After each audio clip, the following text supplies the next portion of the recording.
Salam, hər vaxtınız xeyir olsun, dəyərli Best FM izləyiciləri və dinləyiciləri. Hər vaxtınızı, hər birinizi salamlayırıq. Ofa xanımın bu mahnısı səsləndirsə, futbol həyəcanı mahnısı səsləndirsə, deməli bizim futbolun nəbzi verilişi başlayır və bu bir saat ərzində mən, Orxan və həmkarım Pərvinlə birlikdə sizin qarşınızda olacaq. Buyur Pərvin, sən də tamaşaçılarımızı salamla.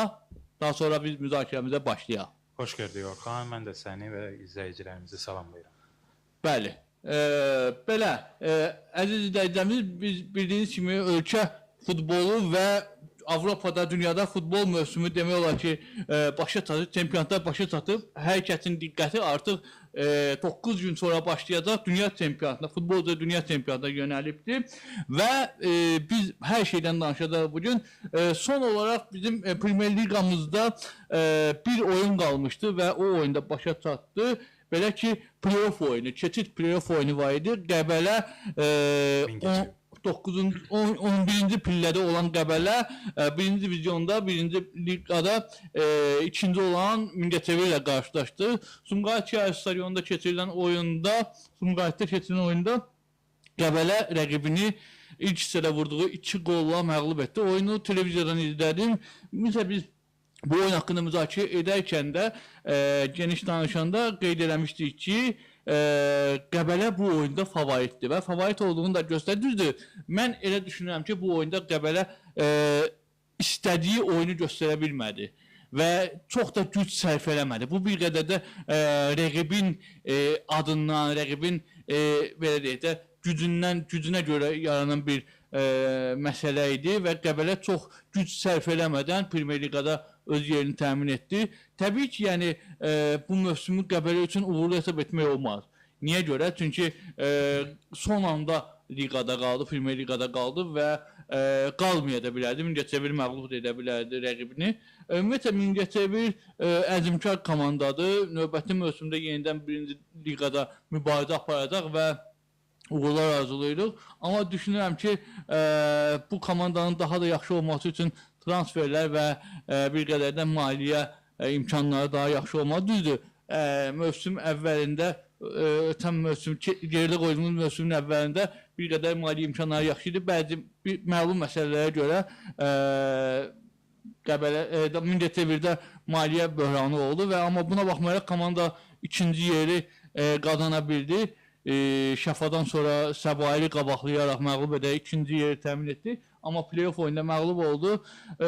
Qəbələyə uğurlar arzulayırıq və Şəfa gəldi, belə deməsə Premier Liqamızda yeni komandadır, düzdür. Karvan əvəzi. Bəli, Karvan Liqanı tərk etdi. Buyur, sən də Qəbələ Mingəçevir oyunu barədə fikirləri bildir. Daha sonra ölkə futbolu ilə bağlı söhbətimiz davam edəcək.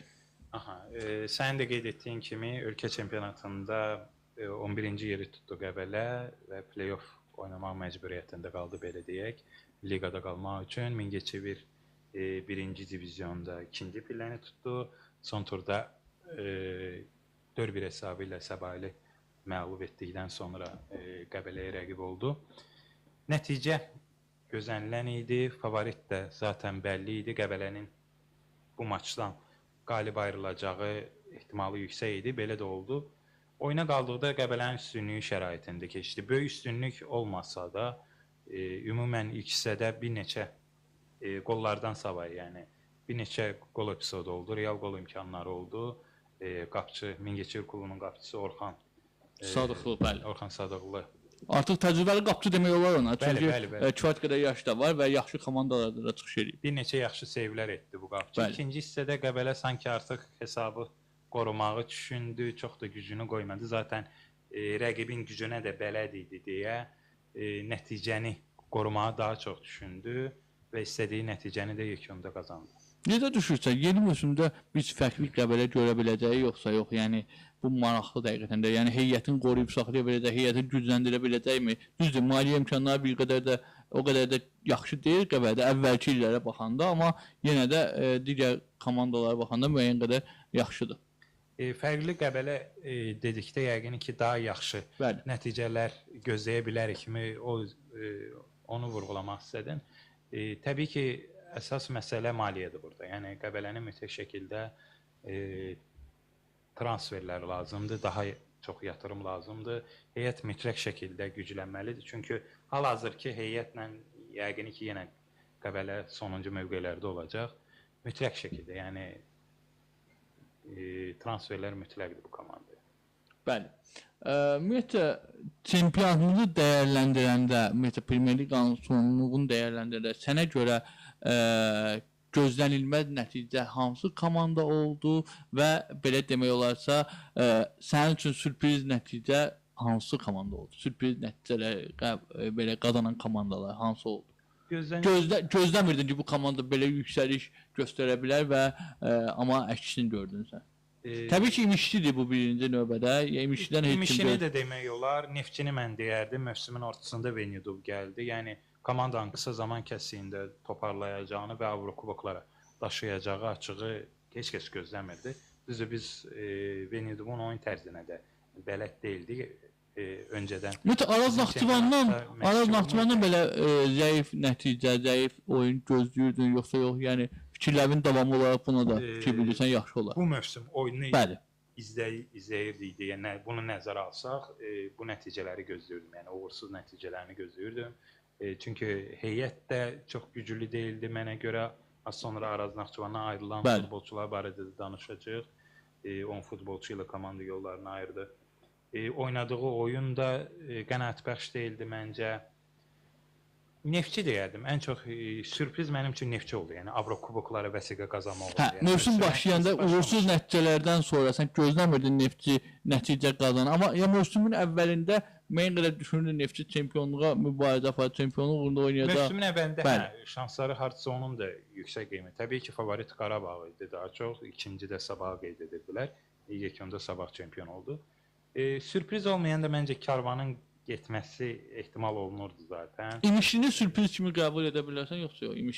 İmişli mövsümün əvvəlində xoş təsir bağışladı, daha çox iddialardan xal aldı. Amma mövsümün sonunda sanki komandanın barıtı tükəndi, komanda daha zəif oynadı. İstər nəticə baxımından, istər oyun keyfiyyəti baxımından İmişlinin oyununda geriləmə var idi. Ümumi bu iki mövsümü dəyərləndirəndə fikirlərin nədir bu ilk mövsümlə bağlı? Məsələn, Legioner limitinin ləğv olunması və çempionatımızda yeni çempion olması səndə hansı təəssüratlar yaratdı? Yeni mövsümdə də bu cür maraqlı çempionat izləyə bilər. Çoxları düşünür ki, məsələn, bu mövsümki çempionatımız bəlkə də müstəqillik dönəmində ən güclü çempionatımızdan, ən maraqlı çempionatımızdan biri idi. Sən belə düşünürsən, yoxsa yox? Ümumiyyətlə, monotonluq bir çox azər kişi yorur. Yəni biz bilirik uzun müddətdir bu ölkədə belə deyək bizim çempionatda hegemonluq edən bir komanda var idi. Qarabağ idi. Düzdür, bir dəfə Neftçi çempion olmuşdu, amma uzun illərdir biz Qarabağın hegemoniyasını görürdük. Bu yüzden məncə Sabahın çempion olması xoş oldu. Rəqabət baxımından da layiqli də. Mənə görə layiqli çempionuydu. Qarabağla oyunlarda da bunu göstərdi. Digər komandalarla oyunda da. Heyət baxımından da yaxşı idi komanda. Düzdür, Qarabağ biz bilirik Çempionlar Liqasında da iştirak edirdi. Orada xeylən güc sərf etdi komanda. Bunun da danmaq olmaz həqiqətən. Qrupumuz da asan qrup deyildi. Ondan sonraki rəqiblərimiz də Newcastle gəldi. Newcastle da kifayət qədər köklü komandadır. Böyük təcrübəsi olmasa da son illər Avrokuboklarda istər-istəməz heyət baxımından Qarabağdan xeylən üstün idi və favorit idi. Yəni onların Qarabağa keçəcəyi ehtimalı yüksək idi. Zaten belə də oldu. Sabah xoş sözlərə layiqdir həqiqətən. Bu mövsüm təkcə çempionatı yox, həm də ölkə kubokuna da götürdülər. Təbrik edirəm Sabah Azərk işlərini, bu klubun Azərk işlərini, Sabah cəmiyyəsini. Layiqli çempionluq idi. Həm ölkə kubokunda, eyni zamanda ölkə çempionatında. Sabahdan danışarkən Sabah artıq heyətindəki futbolçuları da müqavilə imzalayır. Yeni məsələn qapıcı Fakatilovla yeni müqavilə imzalandı. Bu günlərdə ötən gün Veşko Simislə müqavilə 2 il daha uzadıldı. Yəni bunlarla bağlı Sabahın heyətini qoruyub saxlaması səncə Çempionlar Liqası Sabaha nə kimi kömək olacaq? Bu məsələyə mən də toxunmaq istirdim. Elə Orxan sualı gözəl sualdır. Ümumiyyətlə mən Sabahın transfer siyasətini belə deyək çox bəyənirəm. Düzdür, hələ ki ola bilər adlı sanlı futbolçu gətirməyiblər. Çempionlar Liqasında mübarizə aparacaqlar, amma əsas heyətin futbolçularını biz bilirik ki, Rəxman Əliyevin transferinə sahib çıxdı komanda. Maludanın bir neçə gün öncə, bir həftə öncə daha doğrusu Puxaçı 1 milyon avroya Xoşenkildən tam uyğunlu transfer etdilər. Biz bilirik Puxaç da bu komandanın aparıcı üzvüdür. Eyni zamanda sən az öncə qeyd etdin, vurğuladın. Qapçı Pokatilovla da müqavilə imzalandı, yeni müqavilə imzalandı. Yəni aparıcı futbolçularını bu komandanın saxlaması çox önəmlidir. Yəqin ki, bir-iki transfer də olacaq. Üstəlik bir transfer xəbəri var, bəli. Joel Smith yaxın 2 ildə komandada qalacağı qeyd olunur. Bu da Sabah adına məncə Ərəbistandan bir transfer, ərəb futbolçu transfer eləmək istəyirlər. Bu adı xatırlamıram, amma belə bir xəbər çıxmış qabağıma. Təbii ki, yəni rəsmi olanda biz rəsmi xəbərlərə daha çox istinad edirik. Ona görə bu barədə fikir bildirməyəcəyik. Son günlər ölkə futbolunda Turan-Tovuz çaxnaşması var və Turan-Tovuzun konfrans liqasına, UEFA konfrans liqasına getməmə təhlükəsi var. Bu da nə ilə bağlıdır və bu da onunla bağlıdır ki, Turan-Tovuz komandası 2019-cu ildə 1-ci divizionda çıxış edərkən 7 futbolçusu oyun algı çatqısına görə futboldan uzaqlaşdırılmışdı. Və bu məsələyə görə Turan-Tovuza belə bir UEFA-dan məktub gəlib ki, və siz iştirak edə bilməzsiniz konfrans liqasında, Avropa liqalarında, Avrokuboklarda, bəli. Bir çox xəbərləri oxumuşam bu günlər ərzində, ümumiyyətlə bir çox həmkarlarımızın yazılarını oxumuşam. Hərə bir tərəfdən yanaşır, amma bir məsələ var ki, burada Turan-Tovuzun müsbət tərəfi nədir? Turan-Tovuz o vaxt rəhbərlik olaraq da tam başqa bir rəhbərlik idi və hazırda tam başqa bir rəhbərliklə yola davam edir. Bir də ad baxımından o vaxt Tovuzun Turan klubuydu. Bu dəfə isə Turan-Tovuz adı olaraq çempionatda, bilmirəm bu nə dərəcədə müsbət amildir, amma bunu da qabardılar. Bu arada Turan-Tovuz rəhbərliyi KAS-a ümumiyyətlə beynəlxalq məhkəməyə müraciət edibdir və şikayətə baxılması üçün müraciət göndəribdir. 99% bu KAS bu belə demək olsa məktuba müsbət yanaşmayacaq. 99% bir çox hallarda bu imtina gəlir bu şeylərə, amma Turan-Tovuzun müsbət məqamda gözlədiyi məqamlardan biri də odur ki, həmin vaxtı oyun algı çatqısına görə komandaya cəza gəlməyib. Sadəcə olaraq futbolçular uzaqlaşdırılır və Turan-Tovuz rəhbərliyi də onu iddia edir ki, bu futbolçularla müqavilə xitam verilir və onlar artıq həmin komandanın üzvləri deyirlər və bu da Turan-Tovuz... Bir də bir şey var ki, məsəl üçün, ötən bizim verilişlərdə qeyd edəcək ki, UEFA rəhbərliyi gəlib Turan-Tovuz stadionuna baxıb, Tovuz şəhər stadionuna baxıblar və ikinci və üçüncü turun oyunlarını Tovuz şəhər stadionuna keçirməyə icazə vermişdilər. Və bundan sonra bu cür qadağanın gəlməsi, bu cür qadağa xəbərinin gəlməsi həqiqətən də maraqlıdır və bunun cavabını gözləyir. Təbii ki, yəni bu bir neçə müddətdən sonra artıq püşkatmadır, ayın 16 püşkatmadır və buna qədər məsələ həll olunmalıdır. Həqiqətən də yəni çox maraqla gözləyir bu xəbərlərin sonunu, amma Turan-Tovuz əgər cəza alacağı halda zirə ölkəmizi konfrans liqasına təmsil edir və üstəlik də Neftçi ikinci turdan qatılacaq konfrans liqasına. Bəli, ikinci təsdiqat mərhələsinə qatılacaq. Bunlarla bağlı sənin fikirlərin nələrdir?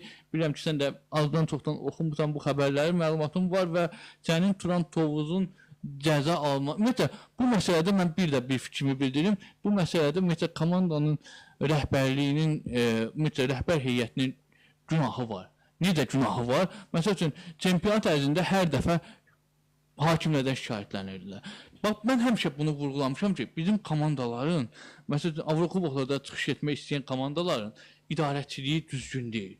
Məsəl üçün, Zirəni götürək. Bax, Zirə illərdir ki, ölkəmizi Avrokuboklarda təmsil edir. Yəni, davamlı olaraq mükafatçılardır və Avrokuboklarda təmsil edir. Amma məşq eləməyə stadionu yoxdur. Zirə şəhər stadionunda oyunun, Avrokubok oyununu keçirə bilmir. Avrokubok oynanacaq dalğa arenada. Yəni sən Avropa səviyyəli bir komanda olmaq istəyirsən, başa düşürəm, çətindir klub saxlamaq, asan deyil. Amma Avrokuboklarda oynamaq istəyirsən, sən birinci infrastrukturu düzəltməlisən, sən stadionunu düzəltməlisən. Sən öz şəhərində oynamalısan. Sən öz məsələn Turan Tovuz niyə görə Tovuz şəhər stadionunda oynamaq istəyir? Tovuz azarkeşlərini istəyir futbola cəlb eləsin. Onlar biz bilirik ki, bəli, öz azarkeş, doğma azarkeşlərin önündə oynamaq istəyir. Amma zira illərdir ki, bu məsələni həll edə bilmir. Eləcə də Turan Tovuz rəhbər heyəti. Məsəl üçün, əgər belə bir problem var idisə, təbii ki də, yəni bunu məlumatlandırmalıdır da Ehtiram Quliyevi ki, bəs belə bir problem var, bunu həll eləmək lazımdır. Avrokuboklardan sən artıq bilirdin. Sən ötən mövsümdə Avrokuboklarla mübarizə apardın. Sən ondan qabaqki mövsümdə Avrokuboklarla mübarizə apardın və bu il düşmüsən Avrokuboklara və belə bir təhlükə var. Sən bunu əvvəlcədən həll eləməliydin. Hüquqi yolla bunu həll eləməli. Amma burada mən deyərdim Turan Tovuz rəhbərliyində günahı var və hakimlərdən şikayətlənmək əvəzinə, məsələn Əliyar Ağayevi günahlandırırdılar ki, oturub su içmir, dini inanclarına fikir bildirmişdi və üstəgəl də yəni o cür hallarla yanaşı sən bu məsələləri həll eləməliydin. Ona görə də burada məncə rəhbər heyətlərinin də günahı var. Bunu öncədən həll eləməliydilər. Sənin də fikirlərin maraqlıdır. Ümumiyyətlə kasa müraciət olunub, kasadan cavab gözlənilir daha doğrusu. Cavabın nə olacağı düzdür, hələ ki dəqiq bilmirik, amma zaman azdır, yəni vaxt çox azdır. Bəli, çox azdır. Turan Tovuz Avrokuboklara gedə bilməsə zirə qatılacaq. Böyük ehtimal zaten zirə qatılmalıdır. Konferans liqasında mübarizə aparacaq. Yenə də inşallah ki, o problem aradan qaldırırlar, Turan Tovuz gedər.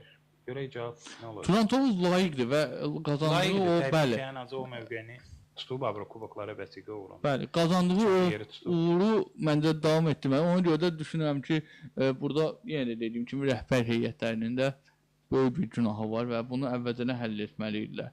Belə, Turan Tovuzda da uğurlar olacaq. İnşallah ki, müsbət nəticə olar və Turan Tovuz ölkəmizi konferans liqasında təmsil edər. Düzdür, mən yenə də deyirəm, mən açıq danışacağam. Turan Tovuzun hazırki heyəti, ümumiyyətcə, mən Qurban Berdiyevin təcrübəsinə heç bir şübhəm yoxdur. Yəni, o təcrübəli məşqdir. Amma hazırki futbolda onun uğur qazandığına mən nədənsə inanmıram. Yəni, bu mənim şəxsi fikrimdir, bilmirəm. Düzdür, rəqib kim olacaq, o da rol oynayır. Təbii. Amma heyətini nə dərəcədə gücləndirə biləcək, bunlar da rol oynayır. Təbii, orası da elədir. Və keçək Araz Naxçıvana, bayaq qeyd elədik ki, Araz Naxçıvanda yarpaq tökümü başlayıb və bir heyətdə oyuncuda baş məşqçi getdi. Ukraynalı baş məşqçi Demchenko. Bəli, Demchenko bəlli idi onun gedəcəyi. Məsələn, Elmar Baxşiyevin komandadan göndərilməsi mövsümün ortasında və Ukraynalı məşqçinin gətirilməyi bu biraz müəmmalı idi, bəli. Yəni sən əgər belə deyək də Araz Naxçıvan rəhbərliyi olaraq baş məşqçiyi dəyişirsən, ən azından buna yeni mövsümdə də şans verməli idin. Yəni çünki gətirdiyin Ukraynalı baş məşqçi sən heyəti yığan baş məşqçi deyil və təbii ki, ondan hər hansı bir uğur sən gözləyə bilməzsən. Yəni normaldır. Sən yeni mövsümdə ona bir şans verməyin, gətirmirsənsə, pul verib gətirmirsənsə, sən ona şans verməyin yeni mövsümdə və bu şansı necə dəyərləndirəcək, artıq o yeni mövsümdə bəlli olacaqdır. Amma mövsümün sonunda Demchenko ilə də yollar ayrıldı və bundan da əlavə 10 futbolçu hazırda Araz Naxçıvanı tərk edib. Bunlardan bu futbolçular arasında həqiqətən də əsas heyət oyuncuları var. Hamid Keita var, Machado var, əsas qapıcı Avram var, Felipe Santos var, Simakala var. Həqiqətən də əsas heyət oyuncularıdır. Coşqun Diniyev var, daimi olaraq əsas heyətdə oynayırdı. Bəxtiyar Həsənazadə var. Yəni sənin fikirlərin nədir? Ümumiyyətlə Araz Naxçıvanda baş verənlərlə bağlı. Açığı birdən-birə 10 futbolçu ilə yollarını ayırmağı gözlənilməz oldu mənim üçün. Üstəlik nəzərə alsaq, adları nəzər yetirdik. Avram əsas heyət qapıçısıdır, Moldova millisində çağırılır bu qapıçı. Machado əsas heyət üzvüdür. Simakala, Bəxtiyar Həsənazadə var idi bu siyahıda. Coşqun Diniyev var idi, yəni Hamid Keita. Bunlar hamısı əsas heyətin futbolçuları deməli. 10 futbolçunun ən azı 6-sı, 7-si əsas heyət üzvüdür.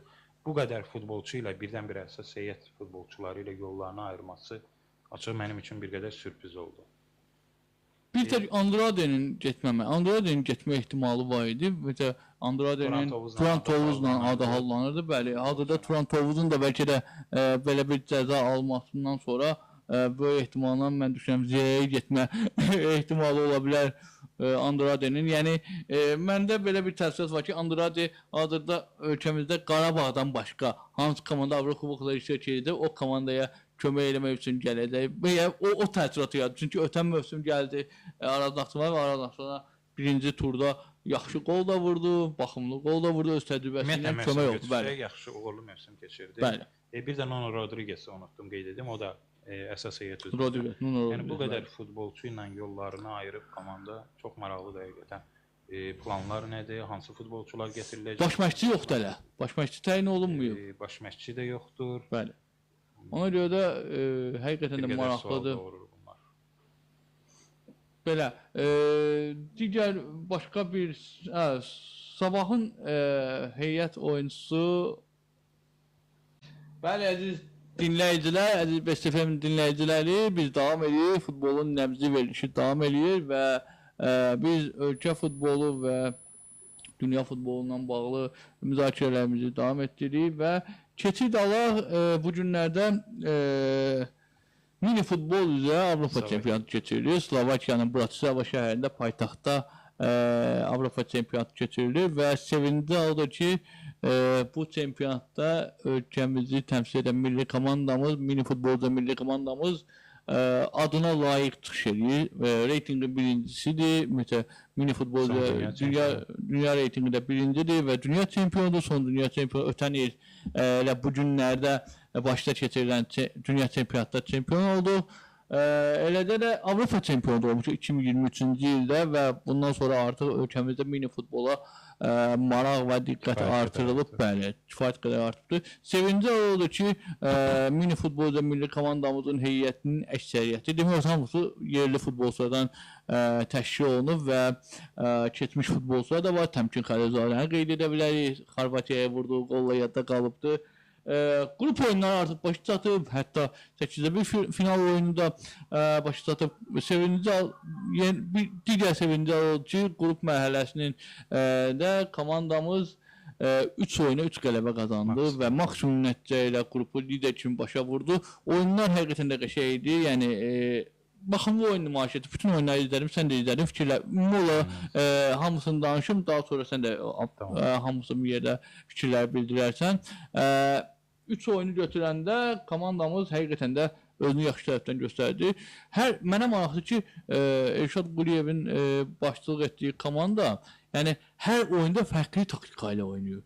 Yəni qapçı, bir dəfə qapçı oyunçu kimi oynayan qapçı oynayır, digər tərəfdən isə daha çox bəli, çox fərqli taktikalarla oynayır. Bunu mətbuat konferansında da Elşad Quliyev qeyd eləmiş ki, biz hər oyuna tam fərqli taktikalarla çıxırıq, daha fərqli oyun göstərməyə çalışırıq. Həqiqətən də bunu görürük biz millimizin oyununda. 3 oyunda 3 qələbə. Sadəcə qrupun son oyununda Fransa ilə oyunda Fransanın 2 top vurmağı biraz. Mən istəyirdim qrupu qol buraxmadan tərk eləyək, amma heyf ki, yəni qrupu lider kimi bitirək, amma bu baş tutmadı.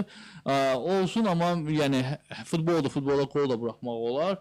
Sadəcə olaraq mən düşünürdüm ki, qrup mərhələsini qol buraxmadan bitirsəydik daha yaxşı olardı, amma yenə də uğurlu nəticədir bu. Və üstəlik də ötən gün milli komandamız Qazaxıstanı məğlub etdi və bu oyunda 3-2 etabı ilə baş çatdı. Qazaxıstan biz bilirik ki, mini futbol üzrə yüksək yerlərdədir və güclü komandalardandır və ona görə də bizimlə də xüsusi rəqabəti var və məğlub etmişik, məğlub da olmuşuq, amma son Avropa çempionatında da məğlub etmişdik onları, çempion olduğumuz ildə də məğlub etmişdik onları, finalda penaltilər zərbələri ilə məğlub edib çempion olmuşduq və arada rəqabət var idi və oyundan da görünür ki, Qazaxlar həqiqətən də çox sərt oynayırdılar.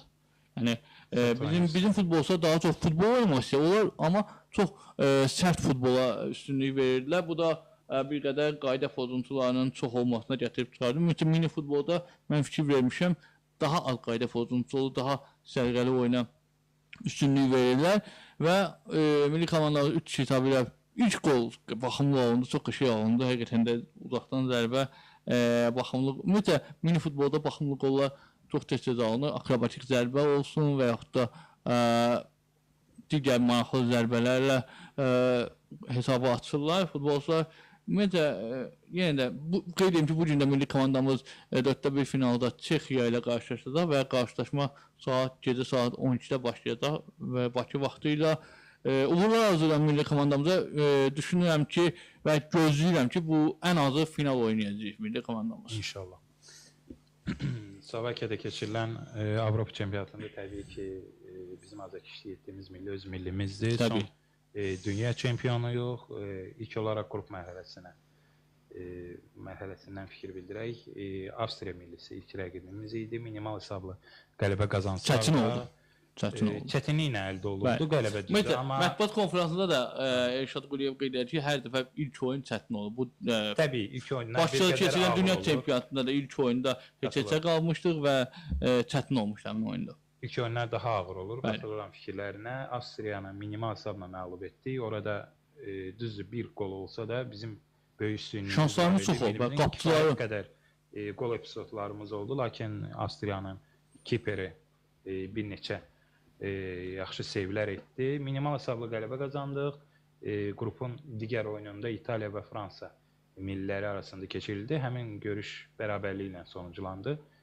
İkinci turdakı qarşılaşmalar rəqibimiz İtaliya idi. 3 cavabsız qolla məğlub etdik onları. Fransa isə Avstriyanı 3-1 hesabı ilə məğlub etdi.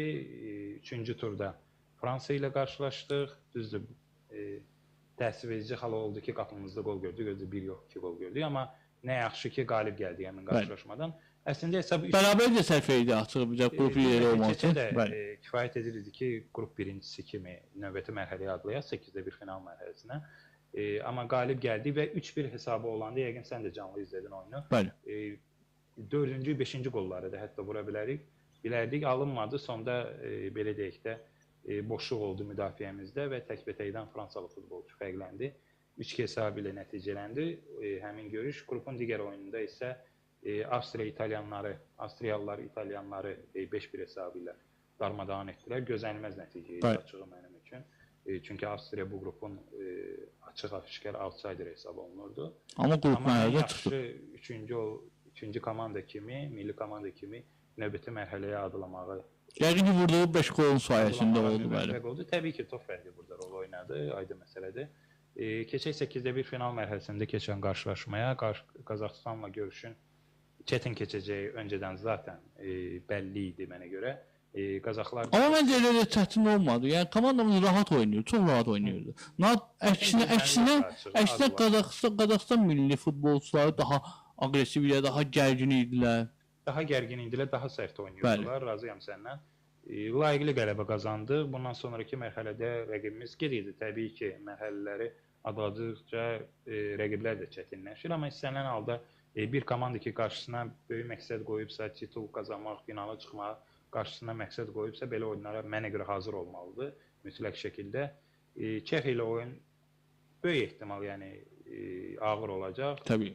Yenə də millimizə uğurlar arzulayaq, millimizə inanırıq və Avropa çempionu olacaqlarını çox istəyirik və buna inanırıq. Həqiqətən bu gücə malikdir bizim millimiz. Mən açığı Çexiyanın Çernogoriya ilə oynadı da 8-də 1 finalda. O oyunu izlədim televiziya vasitəsilə təbii ki və Çexlərdə bir qədər futbolu öldürmək məsələsi var. Bir top vurub tempo aşağı salıb, bəli. Baxımsız futbol oynayır və son dəqiqələrdə də Montenegro futbolçuları qapıcını futbolçu ilə əvəzlədilər və ondan sonra boş qapıya ikinci qolu vurdular və qələbə qazandılar, bizə rəqib oldular və ona görə bu baxımdan məni qorxudur ki, bizə imkan vermirdilər oynamağa. Azərbaycan millisinə imkan vermirdilər oynamağa. Bir şey də qeyd edim. Əslində o doğru düşüncədir. Bəzi oyunlarda lazımdır. Bax, bilirsən, sən rəqibin gücünə uyğun oynamalısan. Sən hər oyunda var gücünü ortaya qoysan, növbəti oyunda artıq səndə o yorğunluq hiss olur. Təbii. Həm də Çexlər də, Çexən məşqçisi də kifayət qədər təcrübəli məşqçidir. Milli olaraq da kifayət qədər keyfiyyətli millidirlər. Fərqindədirlər ki, yəni mərhələ atladıqca rəqiblər də çətinləşir və daha çox güc sərf edəcəksən əlbəttə. Bizdə bir şey var da, yəni bütün rəqiblər bizə qarşı tam başqa motivasiya ilə oynayır. Dünya çempionuna qarşı oynayırlar. Üstəlik Çexiya zaten həmin oyunda nəzərə alırdı ki, böyük ehtimal Azərbaycanla düşə bilər. Azərbaycan da hansı millidir? Dünya çempionu olan, son dünya çempionu olan millidir. Ona görə dünya reytingində birinci olan milli komandadır, bəli.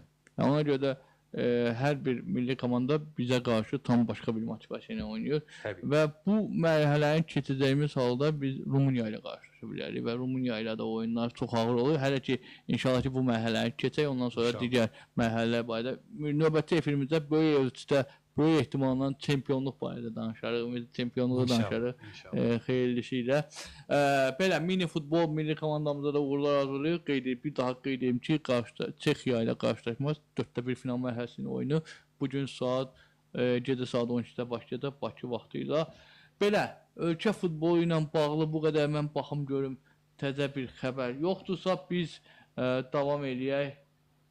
Yoldaşlıq oyunları. Bəli, yoldaşlıq oyunları, daha doğrusu Çempionlar Çempionlar Liqasının finalı. bəli, final oyunu ilə bağlı elə bir xəbər yoxdur. Nəsə bir xəbər olsa yenə də mən məlumat bildirdim. Bəli, keçək UEFA Çempionlar Liqasının final oyunu keçirildi. Hamının gözlədiyi, qeyd elədik ki, verilişə başlayanda da qeyd elədik ki, Avropada da futbol mövsümü başa çatdı və Avropa futbolunun ən pik nöqtəsi olan UEFA Çempionlar Liqasının qalibi məlum oldu. Maraqlı oyun oldu, möhtəşəm oyun oldu. Bir çoxları düşünür ki, bu final oyunu bir qədər sönük keçsə, amma mən elə düşünmədim.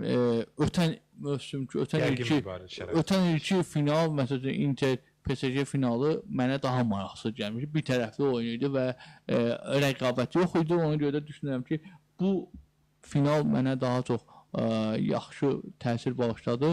Oyuna gələcək ilk hissəni mən Arsenalın aktivinə yazardım. Arsenal PSG-ni imkan vermədi oynamağa. Mən artıq gözləyirdim. Mən səninlə Arsenalın son oyunlarını müzakirə edəndə qeyd eləmişdim ki, Arsenal rəqibi imkan vermir oynamağa. Bir qol vurur və müdafiəyə çəkilir. Düzdür. Yəni mövsüm boyu zaten Arsenal əksər oyunlarında şahid oldu. Yəni son turlara yaxın daha çox bu özünü göstərdi Arteta'nın baş məşqçiliyi ilə. Bu oyunda da elə oldu. İlk dəqiqələrdən baxımlı qol vurdu futbolçu Kai Havertz. Kai Havertz, bəli. Almaniyalı futbolçu hesabı açdı. Baxımlı zərbə vurdu. Bir şey var ki, Donnarumma paylaşımı, Instagram'ın paylaşımı var idi. Həmin qoldan sonra paylaşım etmişdi. Bilmirəm, bəlkə də düşünür ki, özü olsaydı çıxarda bilərdi o qolu, amma o zərbəni məncə ən güclü qapçı belə çıxarda bilmədi. Çünki yaxın məsafədən iti bucaq altına vurulan zərbə idi. Qapçının heç bir günahı yox idi. Və ona görə də ilk hissəni mən Arsenalın aktivinə yazardım. Yəni Arsenal imkan vermədi PSG oyununu göstərsin. Amma ikinci hissədə artıq biz fərqli PSG gördük. Həqiqətən də PSG təzyiqi artırdı və bunun da nəticəsi olaraq penalti qazandı və penaltilərini də dəqiq yerinə yetirdi. Mən açığı 1-1 olandan sonra gözləyirdim ki, düz 2-1 Arsenalın qələbəsini gözləyirdim. Yəni o cür düşünürdüm, hesab olaraq o cür düşünürdüm, amma artıq sonlara yaxın oyun görsənir ki, komandalar oynamaq istəmir. Yəni uzatmalar və penalti zərbələrinə risk etmək istəmirlər, daha dəqiq desək, bəli. Və elə də oldu, oyun penalti zərbələrinə qədər uzandı və penalti zərbələrində biz bilirik ki, Arsenal'a heç vaxt bəxt gətirməyib. 99-2000-ci ildə UEFA kubokundakı Kopenhagen'dakı final Galatasaray'a qarşı məğlub olmuşdular penalti zərbələrində, eləcə də bir məqam mənim diqqətimi cəlb elədi. Gabriel'in qeyri-rəqi zərbəsindən sonra PSG'nin Marquinhos gəlib komandası anlayır, başa düşür. Amma həqiqətən də bu futbolun niyə görə bu qədər sevildiyini göstəricisiydi, mən deyirəm. Komandası orada kubok sevinir, yəni çempionu sevinir yaşır. Bu artıq gəlib rəqib futbolçunu təsəlli edir. Yəni bu həqiqətən də futbolun niyə görə sevildiyinin göstəricisidir. Mən bunu demək istəyərdim. Həqiqətən də maraqlı oyun oldu, sənin də fikirlərin vardı. Sən onsuz da artıq da demişdin ki, PSG qalib gələcək, amma səncə bu Belə çətin PSG gözləmirdim. bu Böyle. PSG yəni çempionluğa layiq idi yoxsa yox? Həqiqətən. Yəni mən bu oyunda, yəni bu final oyunu, yəni digər oyunları qoyuram qırağa. Yəni amma final oyununda mən PSG-ni daha çox Arsenalı görürdüm. Yəni bir növ belə doğru dedik, yazığım gəldi Arsenala. Yəni qoyduğu əziyyətə, zəhmət həqiqətən çox istəyirdi. PSG düşünürdü ki, rahat qazanacaq finalı, amma bu baş vermədi. Təcrübəsi var. Qısa Bəli. zaman kəsiyində böyük təcrübə topladı. Buyur, sənin də fikirlərin maraqlıdır. İlk öncə biz oyun barədə dəfələrlə müzakirə edəndə mən PSG-ni zaten Bavariya PSG cütünə qalibinin sonunda Bəli. çempion olacağını vurğulamışdım. Belə də oldu yekunda. Düzdür, finalın belə çətin keçəcəyini açığı gözləmirdim mən də. İlk hissə oyun başlayan kimi Arsenal daha fəal oldu, erkən qola imza atdılar. PSG-nin belə deyək, müdafiədəki o boşluğundan sonra elə Marquinhos-un səhvi var idi. Həmin qolda Havertz topu ələ keçirdi və baxımlı qola imza atdı. Bir də onu qeyd edək ki, bu Kai Havertz'in Çempionlar finallarında vurduğu ikinci qoldu. 2020-2021-ci illər mövsümündə Manchester City-Chelsea finalı avtomatik olaraq yada düşür. Düzdür, həmin qol Chelsea oynadığı komandaya titul götürmüşdü. Minimal hesabla Chelsea qələbə qazanmışdı həmin qarşılaşmada, amma bu qol maalesef hal-hazırda çıxış etdiyi komandaya titul gətirmədi sonda. İlk hissədə PSG yox idi. Bəli. Bu da Arsenalın əməyi idi. Arsenal futbolçuları həm hücumda, həm müdafiədə demək olar hər futbolçunu bağlamışdılar. Nəfəs almağa belə deyək, futbol bilməyəcək. Nəfəs almağa imkan vermirdilər. Normal ötürmə etməyə, rahat ötürmə verməyə daha doğrusu imkan vermirdilər. İlk yarını mən də Arsenalın aktivinə yazardım. Amma ikinci yarıda PSG gözlənildiyi kimi təzyiqi artırdı, təşəbbüsü ələ aldı və hücumlarının kəsərini artırdı. Artıq gözlənilirdi ki, PSG hər an qol vura bilər. Mən heyətlər açıqlananda, Moskeranı orada görəndə artıq düşündüm ki, bu futbolçu artıq da əsas heyətdə özü cinahda oynayacaqdı. Timber kimi oyunçu, düzdür biz bilirik Timber zədəsini yeni sağladıq və bəlkə də ona görə risk etmədi, amma Moskera kimi oyunçuna ən azı cinahlarda sən Calafiori biz bilirik ki, cinahlarda oynaya bilir, Timber cinahlarda oynaya bilir, amma sən o cinahda Moskeranı qoymağın məncə Arteta seçimi yanlış idi və zəif bənd olaraq, zəif halqa olaraq mən o futbolçunu görürdüm və belə də oldu, sonunda penalti gətirdi komandasının qapısına. Penalti barədə danışmağa məncə ehtiyac yoxdur, açıq-aşkar penalti. Etibarə müraciət etməyə... Mən oyuna baxarkən dostlarımla baxırdım oyuna, birlikdə baxırdıq və həmin epizod olan kimi mən dedim penaltidir. Yəni təkrar baxmağına ehtiyac yox idi. Ehtiyac duymalı lüzum yox idi. Zaten kör-kör gör-gör idi. Görünürdü ki, qayda pozuntusu var orada. Kvara belə deyək, penaltini qazandı. Kviç Kvarası ilə, Kvara ləqəbli futbolçu. Penaltini Dembele vurdu. Ötən mövsümün də qəhrəmanı idi. Son oyunlarda üstülə Dembele belə deyək, qollarını vurmağa başlamışdı. Bu Çempionlar Liqasında da belə oldu. Amma mənə görə PSG tərəfdən oyunun ən yaxşısı məhz Kviç idi. Mən Kviçanı çox bəyəndim. Düzdür, Fabian Ruiz'in də adı hallandı. Dembeleni də ən yaxşı oyunçu kimi qələmə alanlar oldu. Amma mənə görə Kviç idi. Komandanın penalti qazanmasında əsas pay sahibi məhz o futbolçu oldu. Bəlkə də oyun penaltilərə daha doğrusu əlavə vaxtı getməzdi. Barkola son dəqiqələrdə %100 qol imkanı oldu. Amma sol cinahdan birbaşa qapıya zərbə indirdi. Halbuki sol ayağından sağa çəksəydi daha rahat zərbə indirə bilərdi. Bəlkə də futbolçu sol axaydı, onu bilmirəm. Bu yüzden belə qərarı verdi. Sağ ayağına rahat zərbə indirə bilmir, biz bilirik sol axay futbolçular. Bəlkə də bu düşüncə oldu, bəlkə də tələskənlik rol oynadı, bilmirəm. Əlavə vaxtda qapıları qol vurulmadı, komandalar riskə getmədilər. Penalti seriyası da biz bilirik. Kimin əsəbi dözdü, kim daha hazırlıqlı oldu. Lotereyada həqiqətən. Burada Arsenal tərəfdən Eze fərqlənə bilmədi. Safonov penalti qaytarmaya PSG çempion oldu. Və Gabriel, müdafiəçi. Gabriel topa yaxınlaşanda sanki mən hiss etdim ki, bu futbolçu. Sanki gərginliyi var idi bu futbolçunun simasında. Fərqlənə bilmədi, topu yuxarı vurdu və həmin epizoddan dərhal sonra Marquinhos titul sevinci yaşama əvəzinə gəldi, Gabriel'e sarıldı, ona təsəlli verdi. Həqiqətən xoş bir haldır. Bəli. Ümumi götürsək, PSG-nin çempionluğu gözlənilən idi. PSG-nin Arsenalı ilk hissədə bəlkə də olub bilər istədiyi oynaya bilmədi, amma ümumi 90 dəqiqə boyu və əlavə vaxtı nəzərə alsaq, məncə çempion olmağa layiq komanda PSG idi və layiq olduğu çempionluqları da qazandılar. Bəli. Təşəkkür edirəm geniş fikirləri bildiyinizə görə və belə. Biz davam edirik Avropa futbolu ilə bağlı və bilirik ki, qarşıda dünya çempionatı gözləyir bizi və artıq bir çox milli komandaların heyətləri məlum olub və bugün artıq ötən gün yoldaşlıq oyunu keçən Türkiyə milli komandasının da heyəti bəlli oldu. Biz heyətdən əlavə oyun haqqında qısaca fikirlərimizi bildirək. Şimali Makedoniya ilə qarşılaşdı ötən gün. Yoldaşlıq oyunda Şükrü Saracoğlu Fənərbağdan ev oyundan keçirdiyi Şükrü Saracoğlu stadionda keçirilirdi, Kadıköy'də keçirilirdi oyun və qarşılaşmanın artıq aşağı favoriti Türkiyə milli komandası. Düzdür, ilk hissədə, yəni oyuna başlayarkən ikinci heyət qeyd eləmək olar. Yəni daha çox bəli, optimal heyət deyildi. Düzdür, o Türkiyənin o heyətdə həqiqətən Şimali Makedoniyanı məğlub edəcək gücdə idi həqiqətən də. Bunu da bacardılar. Və qarşılaşma 4-0 təbii ilə başa çatdı. İkinci hissədə müəyyən qədər əsas heyət oyunçuları meydana daxil oldu. Bu da Türkiyə milli komandasının oyununa öz təsirini göstərdi. Ümumiyyətlə, Türkiyə milli komandasının heyətə də baxanda optimal heyətdir və bəlli idi ki, və gözlənilən heyət idi və düşünürəm ki, sürpriz nəticə yoxdur, sürpriz oyunçu yoxdur. Ümumiyyətlə, çağırılmalı idi, çağırılmamalı idi deyə bir oyunçu yoxdur düşünürəm və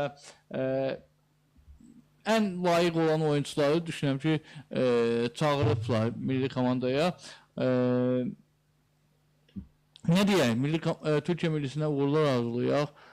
Düzdür, mən son olaraq 2002-ci ildə Dünya Çempionatında iştirak eləmişlər Türkiyə milli komandası və həmin ili 3-cü ildə bitirdilər, 1-ci medalla bitirdilər çempionatı. Amma bu dəfə bunu bacara biləcəklərmi? Bu bir qədər çətin olacaq. Düzdür, heyəti çoxları düşünür ki, həmin ildəki heyətdən daha güclüdür, daha yaxşıdır. Amma mən elə düşünməzdim. Mən elə düşünməzdim çünki hazırda Türkiyə milli komandası sırf mərkəz hücumçusu yoxdur. Mərkəz hücumçusu problemi yaşayır Türkiyə milli komandası. Biz bilirik ki, həmin 2002-ci ildə Hakan Şükür var idi, sırf hücumçu olaraq. Bu arada Hakan Şükür mərkəz hücumçuları var. Yəni sən Hakan Şükür səviyyəsində. Bəli, səviyyədə, bəli, o səviyyədə bir mərkəz hücumçusunun olmadığına görə təəssüflənirəm və onu da qeyd edir ki, Hakan Şükür dünya çempionatları tarixində ən erkən qolu vuran futbolçudur. Bəli, Koreyanın qapısına vurubdur. Üçüncü yer uğrunda oyunda. Üçüncü yer uğrunda görüşdə. Bu da dünya futbol tarixində ən erkən vurulan, dünya çempionatlarında ən erkən vurulan qoldur. İndi bu çempionata yenilənməz, bunu yaşayıb görərik. Amma hazırda Hakan Şükür ən tez qolu vuran futbolçudur. Buyur, sən də fikirlər bilir Türkiyə milli komandasının oyunu ilə bağlı, ümumiyyətlə Türkiyənin dünya çempionatı şansları ilə bağlı nə düşünürsən? Heyətə qısaca toxunacağım. Gözlənilən heyətdir mənə görə. Şansları barədə açığı Orxan, qrup elə bir qrupdur ki, keçəcəklər. Amma mən Amerikanda oyuna baxmışam. ABŞ-nin də oyununu izlədim. Həqiqətən ABŞ komandası yaxşı oyun nümayiş etdirir. Ümumiyyətlə, Amerika Birləşmiş Ştatlarının millisi son illər həqiqətən inkişafı göz önündədir. Aparıcı futbolçusu Christian Pulisic optimal formada deyil. Milanda son mövsümü zəif keçirib, amma Pulisic Xorvat əsirli futbolçudur, səhv etmirəmsə, milliləşdirilib. Amerikada da olub, bildiyim qədər. Juventus'dan McKennie var, West Ham McKennie, Timothy Weah var, məşhur George Weah'nın oğlu Marseille'də oynayır hal-hazırda. Bu futbolçular aparıcı futbolçuları olacaq həmin mundialda Amerika Birləşmiş Ştatlarının. Türkiyə millisinin şansları, qrupu keçəcəklər mənə görə, keçmə şansları kifayət qədər yüksəkdir, amma ondan sonra hansı rəqiblərlə qarşılaşacaq, yəni bundan sonra fikir bildirmək daha doğru olar. Keçən üzr istəyirəm, Şimali Makedoniyanın oyuna həmin qarşılaşmanı 90 dəqiqə izlədim. Gözlənilən nəticədir. İlk yarıda zaten hər şeyi həll etdilər. Fenerbahçenin stadionunda keçirilirdi, Kadıköy'də keçirilirdi həmin qarşılaşma. Kerem Aktürkoğlu üçün, Altay Bayındır üçün də doğmadı. Baxmayaraq ki, United'e artıq 3-4 məsələ United olsa da Fenerbahçe'dən gedib biz bilirik ora. Qələbə gözlənilən qələbə idi. Mən Can Uzunu çox bəyəndim. İkinci gol düzdür. Qapıçının Valensiyanın kiperi, Makedoniyanın qapıçısı Valensiyada oynayır. Dmitriyevskinin həmin qolda səhvi var idi. Yaxın küncdən buraxdı qolu, amma istənilən halda baxımlı qol oldu. Can Uzunu zaten Eintracht'dakı çıxışları ilə də tanınır. Çox bəyənirəm bu futbolçunu. Bir də bir şey qeyd etmək istərdim Orxan. Bu görüş Türkiyə millisinin baş məşqçisi Vincano Mantello üçün Türkiyə millisinin sükanı arxasında belə deyək. 32-ci oyun oldu və 5-ci ən çox Türkiyə millisinin baş məşqçisi kimi oyuna çıxaran, komanda oyuna çıxaran baş məşqçi kimi 5-ci də artıq. Ondan öncə Sandro Pupo idi, 31 oyun. Onun rekordunu belə deyək keçdi, 32 oyuna keçdi. Burada Montelan'ın sadəcə qələbəsi daha çoxdur, 19 qələbəsi var 32 oyuna. Sandro Pupo'da isə 31 oyuna cəmi 8 qələbəsi var idi. Rekordu isə biz bilirik kimə məxsusdur, Fatih İmperator. 134 üzr istəyirəm oyunda 70 qələbəsi var. Maraqlı məlumata görə təşəkkürümü bildirirəm. Bu arada Fenerbahçe stadionundan, Fenerbahçe'dan söhbət düşmüşkən, Fenerbahçe'dan keçmiş baş məşqçi Dominic Tedesco və bu dəqiqədə aldığımız məlumata görə İtalyan Bologna komandasının baş məşqçisi oldu. Xəbərim vardı o. Bəli. Gözlənilən idi. Bir də Fenerbahçe'nin biz bilirik ki, Fenerbahçe'da prezident seçkiləri olacaq. 2 namizəd var. Saadettin Saran zaten artıq ayrılıb bilirik. Hakan Safi və Əziz Yıldırım. Çoxlar böyük ehtimal Əziz Yıldırım seçdi də. Yəni bir çoxlarının düzdür, Əziz Yıldırımın getməyini istəyən azarkeşlər kifayət qədər çox idi və əvvəlki illərə baxanda, amma hazırki durumda mən düşünürəm ki, Əziz Yıldırımı yenidən gətirməyin əleyhinə olmazlar Fenerbahçe'da Biz görürük ki, keçlər. Orxan hər gün demək olar Türkiyənin aparıcı kanallarında Kanal A olsun, TRT Sport olsun, yəni fikirlərini bildirirlər həm Hakan Safi, həmçinin müxtəlif verilişlərdə, həmçinin Əziz Yıldırım. Mən açığı onların çıxışlarını bəyənmirəm. Nəyə görə? Hər ikisi bax deyir ki, mən prezident seçilsəm, komanda gələn mövsüm çempion olacaq. Yəni sən avtomatik əgər növbəti mövsüm çempion olmasan, uğursuzmu? Yəni ikinci yeri yenə tutsan, zaten deyəsən Fenerbahçe'nin alnına yazılıb ikinci olmaq, son 5 ildə ikinci mövqedə bitirir turnir cədvəlini, çempionatı. Uğursuzmu sayılırsan? Bax Fenerbahçe bu mövsüm ikinci yeri tutdu. Səncə uğursuz nəticəni göstərdi Fenerbahçe? Mənim üçün şəxsən Fenerbahçe bu mövsüm kifayət qədər yaxşı təsir bağışladı ölkə çempionatında. Tedesco üçün də mən deyərdim ki, o qədər də uğursuz olmadı bu məşqçi. Amma nəticədə nə oldu? Sona 2 tur qalmış, səhv etmirəmsə, 2 tur və 1 tur qalmış Tedesco istifaya göndərildi. Qalsayla oyundan sonra. Qalsayla oyundan sonra, bəli, 33-cü tur öncəsi oldu, səhv etmirəmsə. İstifaya göndərdilər Tedesco'nu və hər ikisi çempionluqdan dəm vurur. Yaxşı, sən çempion olmazsan gedəcəksən mi? Sualını verən yoxdur ona aydın məsələ. Hər ikisi də əminliklə deyir, həm Hakan Safi. Tamam, sən transferlərdən müxtəlif vədlər verə bilərsən. Mən gəldim bunu alacağım. Necə ki, məsələn, Real Madriddə biz bilirik prezident seçkiləri olacaq. Perez və Riquelme arasında seçim gedir, prezident seçkiləri.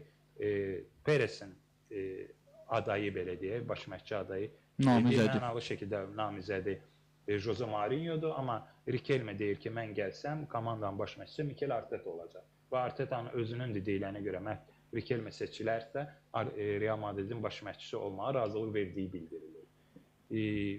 Təbii ki, bu rəqabəti şərtləndirən amillərdən biridir. Rəqabəti şərtləndirən amillərdir. Amma nə Perez, nə də Riquelme durub çıxıb demir ki, mən seçilsəm növbəti Çempionlar Liqasını qazanacağam, mən seçilsəm növbəti Bilsən necədir? Pərvin, səhv yanaşmadır. Türkiyə klublarının ümumiyyətlə ad çəkmir, Türkiyə klublarının biraz aşağı səviyyəyə salan məsələlərdən biri də məsəl üçün bu cür yanaşmadır. Məsəl üçün xarici futbolçuya mənim əsas məqsədim Qalatasaray qovulmaqdır. Və əksər oyunçular xaricdən gələn oyunçular. Düzdür, xaricdən gələn oyunçulara daha çox şans verilir Türkiyədə bizim aşağı yuxarı bizim çempionat kimi yerli oyunçuları bir çox halda rəqabətdə qalib gəlirlər əcnəbi oyunçular. Amma bir mövsüm həmin legioner oynayır və oyuna alınmayanda və yaxud bir neçə oyunda zəif oynayanda son turlara yaxın avtomatik həmin mövsümdə satılır futbolçu. Yəni növbəti mövsüm Fenerbahçe'nin, nə bilim Galatasaray heyətində olmur bu futbolçular. Eyni zamanda Beşiktaş olsun, nə bilim Trabzon, Başakşehir digər iddialı komandalar. Yəni düşüncə anlamında, yanaşma anlamında səhvdir. Yəni Hakan Safiye'nin də qərarları məncə yanaşması səhvdir. Həmçinin Aziz Yıldırım. Aziz Yıldırım. Belə, yəni başqa bir məlumatın yoxdur. Bir son məlumatı, son dəqiqə xəbərini mən verim. Ondan sonra da biz verilişi artıq bitirək. Belə ki, Azərbaycan millisi bildiğiniz kimi iyunun 5-i və 9-u iki yoldaşlıq oyun keçirir. Avstriyada təlim məşq toplanışındadır. Malta və San Marino yığmalarıyla qarşılaşacaq və bu qarşılaşmanın keçiriləcəyi yoldaşlıq oyununun hakim təyinatı olubdur. Hər iki oyunun hakimi Macaristandan olan hakimlərdir. Belə ki, Malta ilə oyunu baş hakimi Mikhail Kapali, eləcə də San Marino ilə görüşü isə Marton Rush idarə edəcək, Macaristanlı hakimlər.